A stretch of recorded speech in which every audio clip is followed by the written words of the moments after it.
Hi viewers, welcome to my channel. ఈరోజు మీ ముందుకి ఒక స్పెషల్ న్యూస్తో వచ్చాను. వినే ఉంటారనుకుంటాను. రైట్, కళ్ళజోడు ఉన్నవారు కరోనాతో జాగ్రత్త. ఈ మాట నేను చెప్పట్లేదండోయ్, ప్రముఖ వైద్య నిపుణులు చెప్తున్నారు.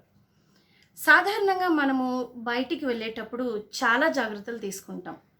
మాస్క్ వేసుకుంటాము, శానిటైజర్ స్ప్రే చేసుకుంటాము, గ్లౌస్ వేసుకుంటాము, ఇలా చాలా జాగ్రత్తలు తీసుకుంటాం. బయట తిరిగేటప్పుడు కూడా సోషల్ డిస్టెన్స్ పాటిస్తూ ఉంటాం కదా. తిరిగి ఇంటికి రాగానే కూడా మనం ఏం చేస్తాము, మళ్ళీ చక్కగా ఈ సోప్ కానీ లేకపోతే డెటాల్ కానీ తీసుకొని చక్కగా చేతుల వరకు ఇక్కడికి అంతా చాలా శుభ్రంగా వాష్ చేసుకుంటాం.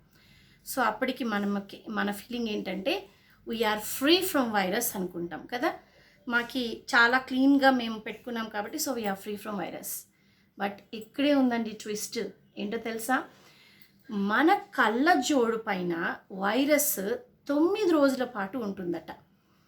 అలా అని చెప్పి కళ్ళజోడును తీసుకెళ్ళి శానిటైజర్ వేసి శుభ్రం చేశారండోయ్, అలా మాత్రం చేయకండి. శానిటైజర్ కాకుండా హైడ్రోజన్ పెరాక్సైడ్ తోటి మీ కళ్ళజోడుని శుభ్రంగా తుడిచి పక్కన పెట్టి తర్వాత దాన్ని ఉపయోగించండి. అలా చేయటం వల్ల మీరు సేఫ్, మీ ఇంటి వారు సేఫ్. రైట్? సో జాగ్రత్త అండి. కళ్ళజోడు ఉన్నవారు బయటికి వెళ్ళి వచ్చిన తర్వాత తప్పనిసరిగా దానిని హైడ్రోజన్ పెరాక్సైడ్తో శుభ్రం చేసుకొని ఉపయోగించండి. లేదంటే మీ కళ్ళజోడు పైన 9 రోజుల పాటు కరోనా వైరస్ మీతో పాటు సహజీవనం చేస్తుందండోయ్. జాగ్రత్త మరి.